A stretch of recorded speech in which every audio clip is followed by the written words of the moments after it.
Well, now we know last spring, Jerrod Baum made more than 1,000 calls from the jail to an unknown woman. Baum's facing capital murder charges for the deaths of 2 teens. Now, the bodies of Breezy Otteson and Ryan Powell were found in a mine shaft near Eureka. A new search warrant discloses that what Baum was saying in those calls.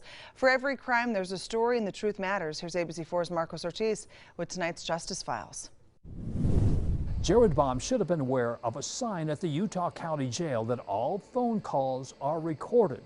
Some of those conversations are outlined in this new search warrant, and for the first time, we learn of Baum's line of defense. He's got this huge grin on his face, like he's enjoying himself, and he was,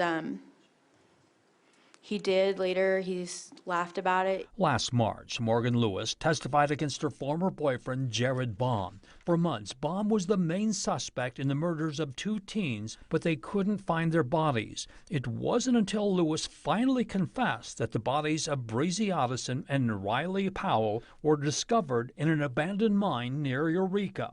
During the preliminary hearing, Lewis, who sometimes goes by the name of Morgan Henderson, testified that she was there when Baum murdered them.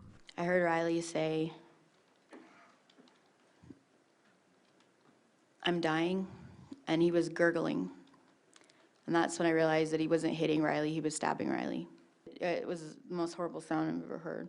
Baum still faces a trial on the charges, but is now in prison for violating probation on an unrelated crime. But while in jail, Baum made numerous calls to his sister in Missouri. They were recorded. In a newly released search warrant conducted by investigators, Baum told his sister he didn't murder the teens. He tells his sister, quote, "I've been a criminal my whole life. Do you think I would put evidence by my house and stay anywhere near where I whacked a couple of people? That's just insane." Morgan Henderson Lewis pleaded guilty to her involvement in the crime and agreed to testify against Baum in his upcoming trial. But during the jailhouse recordings, Baum told his sister that his ex-girlfriend and her friends did the crime. Quote, "She's trying to save her expletive from going to prison. I mean, I could see it. I don't know. She knew details about the bodies that were true. I think there's other people involved, and she knows it, and she's part of that, you know what I mean?" This new search warrant sought to record more phone conversations between Baum and his sister, who planned to visit him at the prison. The judge denied the request. For the Justice Files, Marcos Ortiz, ABC4 News. Thank you, Mark.